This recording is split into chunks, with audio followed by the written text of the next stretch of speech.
Hello students, welcome back to PSC for CBSE. और आज की इस वीडियो में हम पढ़ने वाले हैं सीबीएसई क्लास 10th इंग्लिश का हमारा लेसन नंबर 3, जिसका नाम है 2 स्टोरीज अबाउट फ्लाइंग। तो बेसिकली इस चैप्टर के 2 पार्ट्स हैं और दोनों ही पार्ट्स में आपको जो है कहानियां पढ़ने को मिलेंगी फ्लाइंग के बारे में, मतलब कैसे उड़ते हैं। ठीक है, 2 कहानियां हैं इसमें। तो फर्स्ट पार्ट का नाम है हिज फर्स्ट फ्लाइट और सेकंड पार्ट का नाम है द ब्लैक एरोप्लेन। तो हम दोनों को पढ़ेंगे। इनकी सिंपल सी इंग्लिश में जो है हम एक्सप्लेनेशन भी देखेंगे और इनके कुछ क्वेश्चन आंसर्स भी देखेंगे। प्रीवियस चैप्टर के लिए you can check our description box, वहाँ पे आपको इन चैप्टर्स के लिंक मिल जाएंगे। तो चलिए पढ़ लेते हैं 2 स्टोरीज अबाउट फ्लाइंग को।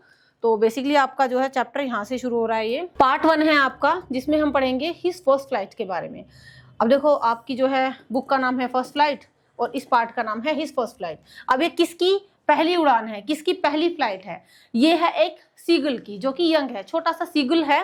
तो उसकी कहानी है। सीगल जो कि कुछ इस तरीके से होते हैं। तो वो अपनी पहली उड़ान कैसे भरता है और कैसे वो डरता है, कौन उसको एनकरेज करता है अपनी पहली उड़ान भरने के लिए। द यंग सीगल्स फियर, मतलब जो छोटा सा सीगल है उसका डर क्या है। देखो, the young seagull was alone on the ledge. Ledge का मतलब, लेज इसको बोलते हैं, जैसे कि ये पहाड़ की एक शिला सी है, इसको हम लेज बोलते हैं। तो यहाँ पर ये यंग सीगल बैठा हुआ है, तो वो अलोन है, अकेला है, उसके फैमिली मेंबर्स वहां पर नहीं है। His brothers and sister had already flown away, उसके जो भाई बहन है वो ऑलरेडी उड़ के वहां से जा चुके हैं। ही वॉज एफरेड टू फ्लाई, एफरेड का मतलब होता है डरा हुआ है, वो उसको उड़ने से डर लगता है। अभी अभी उसने सीखा नहीं है अभी तक कि अपनी फर्स्ट फ्लाइट कैसे लेनी है, मतलब अभी तक उसने अपनी पहली उड़ान भी नहीं भरी है। जैसे कोई छोटा बच्चा होता है ना, तो जब वो पहले कदम अपनी लाइफ में रखता है तो उसको कितना डर लगता है कि कहीं मैं गिर ना जाऊं। वो लड़खड़ाता भी है और उसके पेरेंट्स क्या करते हैं, उसको एनकरेज करते हैं कि बेटा आ जाओ, हम पकड़ लेंगे अगर तुम गिरोगे तो यही हाल था इस लेसन में। ये यंग सीगल बहुत डरा हुआ था अपनी पहली फ्लाइट लेने से, और इसके भाई बहन उन्होंने सीख लिया था फ्लाई करना, तो वो तो उड़ के वहां से चले गए। और इसके पेरेंट्स ना इससे गुस्से में जो है वो भी उड़कर दूसरी साइड चले गए कि तुम अपनी फर्स्ट फ्लाइट लो, अदरवाइज हम तुम्हारी हेल्प नहीं करेंगे। ठीक है। He saw the deep sea below and felt scared. अब उसने देखा कि उसके सामने विशाल समुद्र है और वो डर रहा है अपनी फर्स्ट फ्लाइट लेने से कि ऐसा ना हो कि मैं इसमें डूबकर मर जाऊं। ठीक है, तो उसको डर लग रहा है। He believed his wings would not support him. उसको ये लग रहा था कि मैं लूं कैसे अपनी फर्स्ट फ्लाइट, क्योंकि मेरे जो विंग्स है वो मुझे सपोर्ट नहीं करेंगे। उसको ठीक से उड़ना नहीं आता था अभी तक। He ran back to his shelter in fear. तो उसने देखा कि सामने समुद्र है, मेरे पेरेंट्स, मेरे भाई बहन, हम लोग उधर की साइड जा चुके हैं उड़ के, और मुझे वो लोग छोड़ गए अकेला कि मैं अपनी फर्स्ट फ्लाइट लूं। लेकिन सोचता है और फिर डर के मारे जो है वो अपने शेल्टर में, मतलब अपनी उसमें चला जाता है, वो जहां पर वो बैठा रहता था।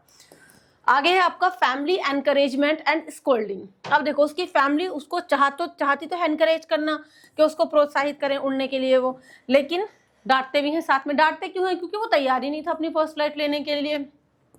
His parents called him loudly to fly. अब दूसरी साइड से उसके पेरेंट्स आवाज लगा रहे हैं, उसको चिल्ला रहे हैं कि चलो ले लो अपनी फर्स्ट फ्लाइट जल्दी से, तुम भी उड़कर आ सकते हो, मतलब हमारे पास। They scolded and threatened him. वो लोग उसको डांटते हैं, इवन उसको धमकाते भी हैं। तो वो लोग उसको डांटते हैं और उसको समझाते भी हैं। They said he would starve if he didn't fly. वो उसको कहते हैं कि अगर तुम उड़कर नहीं आए ना खुद, तो हम तुम्हें भूखा छोड़ देंगे, तुम भूखे मरोगे, यहाँ पर हम तुम्हें खाना वगैरह भी नहीं देंगे। तो his siblings flee easily before him. क्योंकि उसके जो भाई बहन है वो ऑलरेडी उड़कर जा चुके हैं। He could not gather courage. लेकिन उसकी हिम्मत नहीं हो रही, वो हिम्मत नहीं जुटा पा रहा, इसलिए जो है वो डर के मारे वहीं पर बैठा हुआ है। उसका समझ में नहीं आ रहा कैसे जाऊं आगे। अब देखो, फीलिंग ऑफ लोनलाइनेस एंड हंगर। अब क्योंकि यंग सीगल जो है भूखा भी है और वो अकेला भी है, तो अकेला तो है ही है, उसको भूख भी लग रही है, कोई उसकी हेल्प नहीं कर रहा है। He was alone for 24 hours. उसकी फैमिली वहां से जा चुकी है और लगभग अगले 24 घंटे तक वो अकेला ही रहता है अपनी लेज पर। No one came to help him, कोई नहीं आता उसकी हेल्प करने के लिए।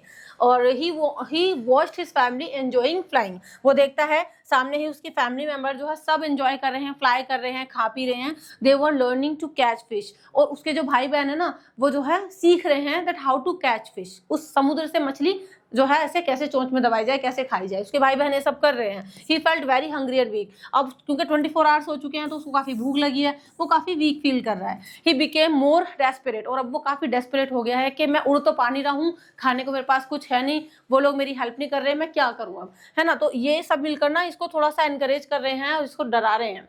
Mother's clever trick. अब जब देखा उसकी मम्मी ने कि तो मान ही नहीं रहा है, तो उड़कर आ ही नहीं रहा, अपनी फर्स्ट फ्लाइट ले ही नहीं रहा, तो उसकी मम्मी ना एक क्लेवर ट्रिक लगाती हैं कि कैसे अपने बच्चों को मैं उड़ना सिखाऊं। क्या करती हैं वो? His mother stood with a piece of fish. उसकी मम्मी उसके सामने है दूसरी साइड, है ना, समुद्र के दूसरी साइड, और वो खड़ी होकर अपनी चोंच में एक फिश का टुकड़ा दबाए खड़ी है, जिसको देखकर उस यंग सीगल को और ज्यादा भूख लगती है। एक तो वह ही ऑलरेडी भूखा है ना, तो he begged her to bring fruit, और वो बेचारा सामने से कह रहे कि प्लीज ले आओ मेरे पास खाना, I am very hungry. She flew towards him with the fish. अब मम्मी क्या ट्रिक लगाती हैं कि वहां से उस फिश को लेकर के चोंच में दबा के वो उसकी तरफ आती है उड़ते हुए। अब जैसे वो खाने को देखता है, उसको लगता है बस बस आने वाला है खाना मेरे पास, है ना। She stop just out of his reach, और जैसे ही मम्मी उस तक पहुंचने वाली होती है वो बीच में रुक जाती हैं।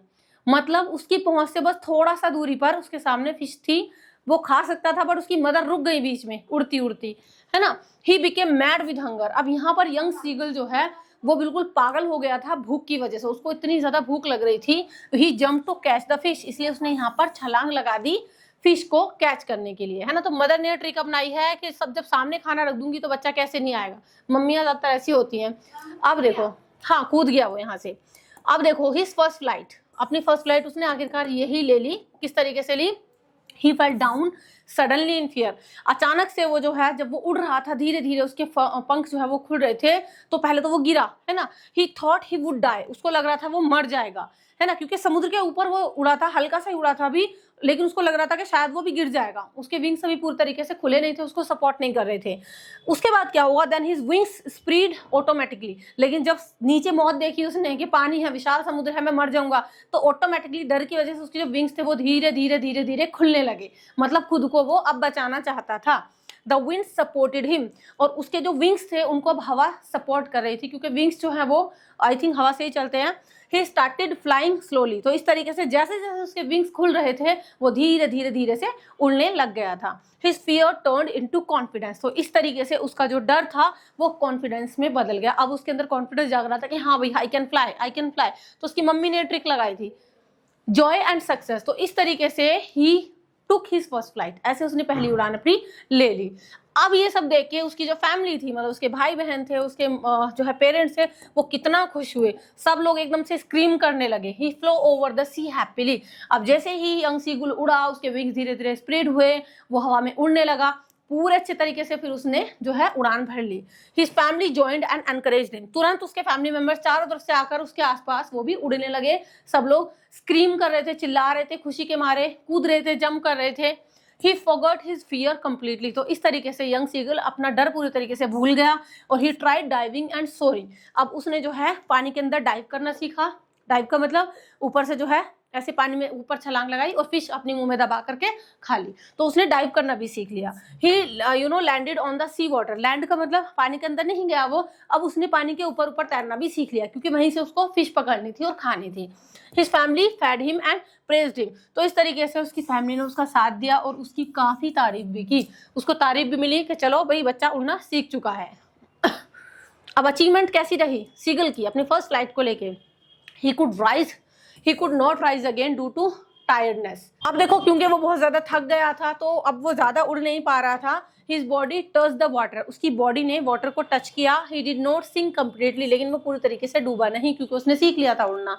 He floated on the sea, अब वो पानी के ऊपर फ्लोट कर रहा था, ठीक है, सी के ऊपर। His family came around him, उसकी सारी फैमिली मेंबर्स उसके पास आए और he successfully made his first flight, तो इस तरीके से उसने अपनी पहली उड़ान काफी सक्सेसफुली ले ली। तो जो यंग सीगल काफी डर रहा था, उसकी मम्मी ने ट्रिक लगाई कि इसको कैसे उड़ाना है और अपने डर पर काबू पाकर जो है वो उड़ गया। सो विद दिस हमारा जो फर्स्ट पार्ट है वो एंड होता है।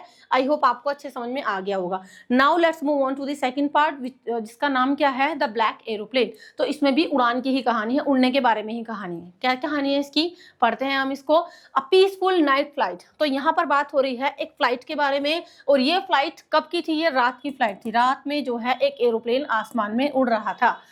अब क्या बात करते हैं, देखो, the pilot was flying his old Dakota aeroplane. नाम याद रखना है आपको, एरोप्लेन का नाम क्या था? Old Dakota aeroplane.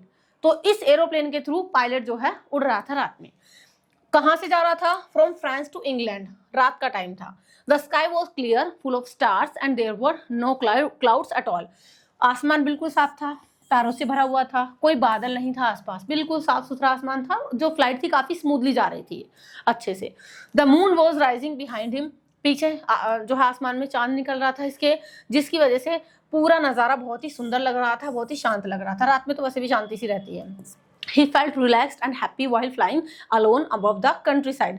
अब जो पायलट था वो काफ़ी रिलैक्स था, काफ़ी खुश था, क्योंकि पूरे आसमान में वो अकेला ही अपना जो है एरोप्लेन उड़ा रहा था। अच्छा लग रहा था उसको, पूरे जो है देश के ऊपर से वो निकल के जा रहा था। He was dreaming about his holiday and thinking of his family. वो सोच रहा था कि मैं अपनी फैमिली के पास पहुंचूंगा, मेरे हॉलीडे चल रहे हैं, अच्छा सा ब्रेकफास्ट करूंगा अपनी फैमिली के साथ जाके, सुबह तक पहुंच जाऊंगा। ऐसे ऐसे वो सोचता जा रहा था सारी चीज़ें। Everything seemed perfect and the journey was going smoothly. सब कुछ परफेक्ट था और जर्नी उसकी काफ़ी स्मूथली आगे बढ़ रही थी। ठीक, आगे क्या हुआ? Contact with Paris control. अब उसने जो है कॉन्टैक्ट किया, जैसे कि नॉर्मली होता है, जो पायलट होते हैं वो जो है कंट्रोल रूम में कॉन्टैक्ट करते हैं, तो उसने पेरिस कंट्रोल रूम में जो है कॉन्टैक्ट किया। पायलट ने डिसाइड किया कि वो कॉन्टैक्ट करेगा पेरिस कंट्रोल रूम में डायरेक्शन के लिए, और उसने देखा lights off Paris city below him, और जो है पेरिस शहर के ऊपर ही उड़ रहा था, चारों तरफ लाइट ही लाइट जल रही थी, और उसने पेरिस कंट्रोल रूम में कांटेक्ट किया। He sent a message through the radio. अब उसने रेडियो के थ्रू एक मैसेज दिया। पेरिस कंट्रोल रूम से भी उधर की तरफ से रिप्लाई आया उसको, और उन लोगों ने भी इसको गाइड किया कि तुम्हें जो है टर्न होना है 12 डिग्री वेस्ट की तरफ, है ना। तो दोनों तरफ से कॉन्टैक्ट चल रहा था। इन्होंने कॉन्टैक्ट किया पेरिस कंट्रोल रूम को, उधर से रिप्लाई आया कि हाँ तुमको इधर जो है टर्न होना है। He checked his compass and map carefully. उसने अपना कंपास चेक किया, मैप चेक किया, सब कुछ अच्छा चल रहा था। He changed direction and continued his first flight confidently. उसने डायरेक्शन चेंज की और जो फ्लाइट थी काफ़ी कॉन्फिडेंटली वो उसको कंटिन्यू करता रहा। तो उसकी जो फर्स्ट ये जो फ्लाइट थी मतलब अच्छे से जा रही थी। Encounter with the storm. अब अचानक से बदलाव आता है, मौसम में तब्दीली आती है कि तूफान का सामना होता है जो है एरोप्लेन का। एरोप्लेन का नाम क्या है? Old Dakota. ठीक, तो इस ओल्ड डकोटा का जो है सामना होता है स्टॉर्म से। जल्द ही पायलट ने देखा कि ह्यूज ब्लैक स्टॉर्म क्लाउड जो है वो उसके सामने थे। बड़े बड़े काले घने जो बादल था, जो तूफान था, वो उसके सामने था एकदम। The clouds looked like dark mountains blocking his path. और वो जो बादल थे वो डार्क ब्लैक माउंटेन की तरह लग रहे थे, जो कि उसके रास्ते में खड़े हुए थे सामने। He knew he could not fly above or around them due to low fuel. उसको पता था कि वो अगर इस तूफान को ऐसे क्रॉस करके इसके चारों तरफ से चक्कर निकाल के जाएगा, उसको लग रहा था कि एक सामने तूफान खड़ा है, क्लाउड्स हैं, बादल हैं बड़े बड़े, मैं इनकी तरफ से घूम करके आ जाऊंगा। तो इतना फ्यूल नहीं था, क्योंकि उससे जर्नी लंबी हो जाती है ना, तो इतना फ्यूल नहीं था उसके पास कि उनके वो ऊपर से उड़ सके या उनका चक्कर काट सके। He thought of going back but decided to take the risk. फिर उसने सोचा मैं वापस चला जाता हूँ। फिर उसका दिमाग में नहीं, वापस क्यों जाऊं, ज़्यादा दूर नहीं है अभी, मैं अपनी मंजिल तक पहुंच जाऊंगा। तो उसने एक रिस्क लिया कि मैं इस स्टॉर्म के अंदर से घुसकर ही जाऊंगा, जैसे कि मैं जा रहा था सीधा सीधा। ठीक है। He wanted to reach home and have breakfast with his family finally, क्योंकि बस उसको घर पहुंचना था और अपनी फैमिली के साथ एक अच्छा सा ब्रेकफास्ट लेना था। That's why he flu straight into the dangerous storm. और यहाँ से उसने एक सीधी जो है मतलब सीधी उड़ान ली, कहाँ? उस स्ट्रोम के अंदर। और स्ट्रोम बिल्कुल तूफानी था, काला बादल था, जिसके अंदर घुसते ही उसको दिखना कंप्लीटली बंद हो गया। इतना काला अंधेरा वो बादल था। ठीक है, तो यहाँ पर रिस्क ले लिया है। चलिए आगे देखते हैं हम। Loss of control and fear. अब देखो उसको थोड़ा सा डर लगने लगा और कंट्रोल उसका लॉस होने लगा पायलट का। Inside the storm everything became completely dark. उस बादल के अंदर, उस तूफान के अंदर सब कुछ एकदम से काला हो गया। The aeroplane started shaking and moving violently. और एरोप्लेन अचानक से शेक करना शुरू कर दिया, हिलने लगा, वो वायलेंट हो गया एक तरीके से। The compass stop working and kept spinning. जो कंपास था, जो अब तक काम कर रहा था, उसने काम करना बंद कर दिया। जो डायरेक्शन वगैरह, उसको अब कुछ नहीं पता था कि वो कहाँ पर है। अदर जो इंस्ट्रूमेंट्स थे जैसे कि रेडियो, ये सब कुछ एकदम से फेल हो गए, सब कुछ बंद हो गया, डिस्कनेक्ट हो गया। ठीक है। The pilot lost direction and contact with Paris control. अब ये जो पायलट था ये डायरेक्शन भूल गया कि मेरे को जाना किस तरफ है, और पेरिस कंट्रोल रूम से भी इसका कॉन्टैक्ट कंप्लीटली खत्म हो गया। अब ना वहां से इसको डायरेक्शन मिल रही थी, ना खुद अपने कंपास में चेक कर पा रहा था कि मुझे जाना किधर की साइड है। He felt completely lost. अब वो पूरी तरीके से खो चुका था इस काले घने बादल में, और उसको डर लग रहा था उस तूफान से कि अब मैं क्या करूं। Appearance of the black aeroplane. अब यहाँ से ट्विस्ट आता है कहानी में। आपके इस कहानी का नाम है द ब्लैक एरोप्लेन। तो यहाँ पर एक ब्लैक कलर का एरोप्लेन उसको दिखाई देता है ना। तो वो अचानक से आ जाता है, एक और दूसरा कोई एरोप्लेन।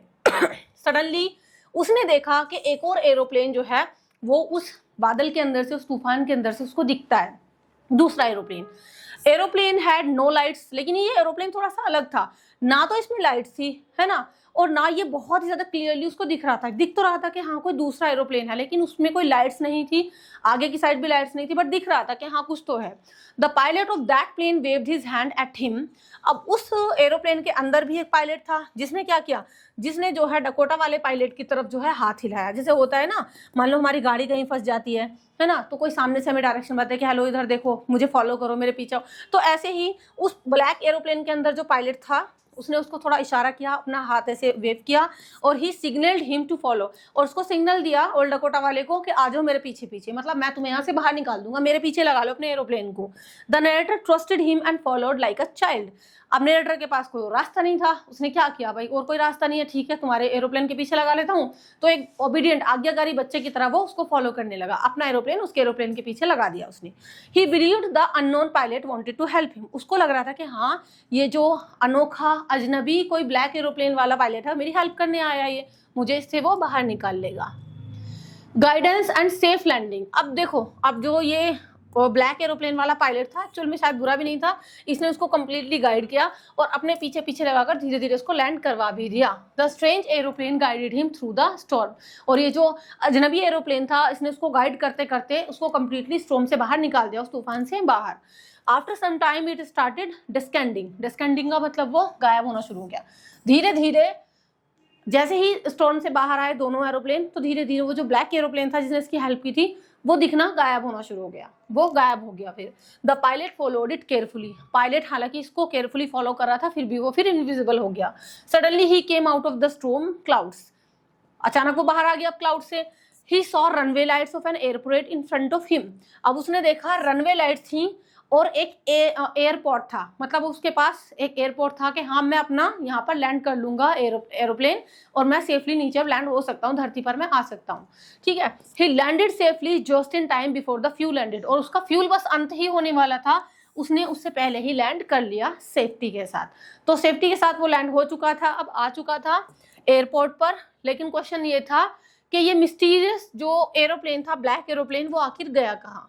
द मिस्टीरियस डिसअपीयरेंस, मतलब अचानक से वो गायब हो गया, डिसअपियर हो गया aeroplane. After landing he looked for the black aeroplane.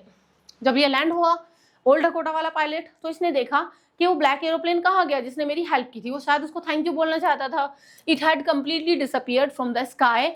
तो वो कम्प्लीटली गायब था, आसमान में कोई दूसरा एरोप्लेन नहीं था। There was no sign of it anywhere. पूरे आसमान में उसका कोई नामो निशान नहीं था।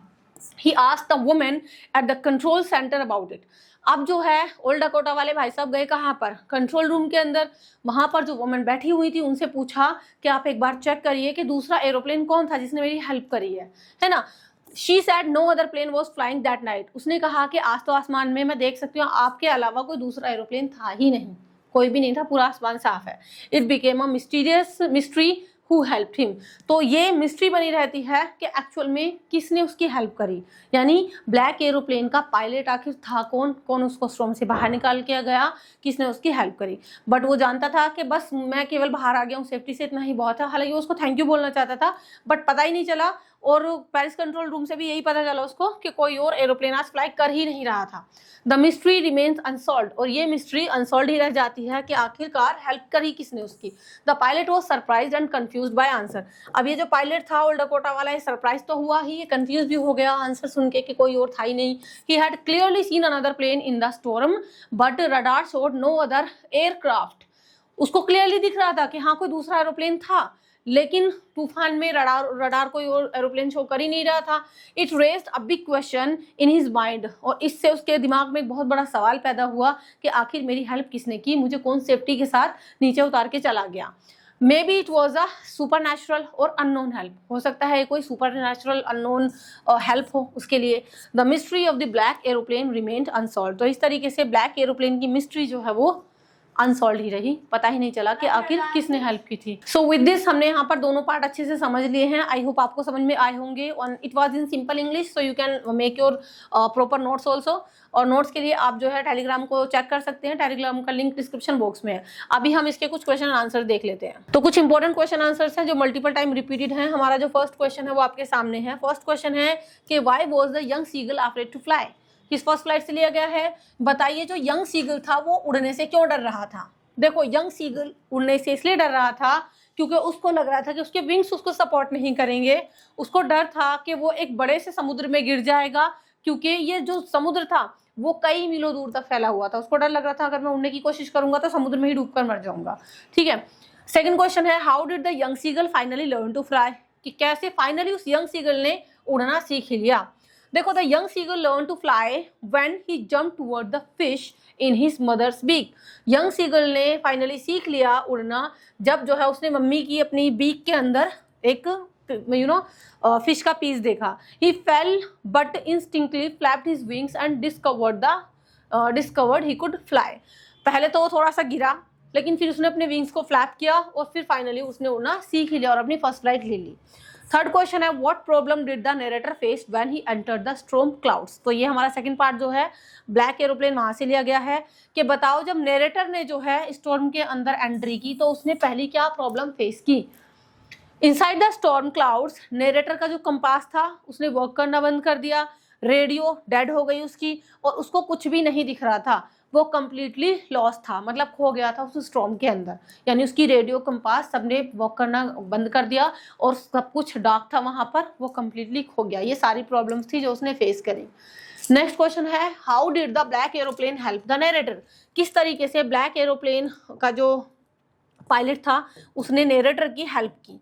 The black aeroplane appear suddenly, appear का मतलब अचानक से आ गया वो, है ना, और उसने अपना जो एरोप्लेन था वो नरेटर के एरोप्लेन के आगे लगा दिया, उसने उसको गाइड किया और उस स्टॉर्म से सेफली एयरपोर्ट तक उसको लैंड करा दिया। लास्ट क्वेश्चन है what mystery remains at the end of the story, यानी कहानी के अंत में, द ब्लैक एरोप्लेन कहानी के अंत में कौन सी मिस्ट्री बनी रहती है। मिस्ट्री यही है कि नो अदर प्लेन वो सीन ऑन द रडार, कि रडार पर कोई दूसरा प्लेन सीन ही नहीं था उस दिन। And no one knew who the pilot of the black aeroplane was, किसी को यह भी नहीं पता था कि उस ब्लैक एरोप्लेन का पायलट कौन था। The narrator was the only one flying that night, क्योंकि उस दिन पूरे आसमान में नरेटर इकलौता था जो अपना एरोप्लेन उड़ा रहा था। तो यही मिस्ट्री रह जाती है कि पायलट कौन था, ब्लैक एरोप्लेन था भी या नहीं था, एक्चुअली सब कुछ हुआ कैसे या क्या था। सो विद दिस हमने यहाँ पर इसके क्वेश्चन आंसर्स भी देख लिए हैं। आई होप आपको जो है पूरा लेसन अच्छे समझ में आ गया होगा। एंड प्रीवियस चैप्टर्स के लिए डिस्क्रिप्शन बॉक्स आप चेक कर सकते हैं, टेलीग्राम पर ये PDF आपको मिल जाएगी। सो चलिए नेक्स्ट वीडियो में मिलते हैं। Till then thank you so much and good bye.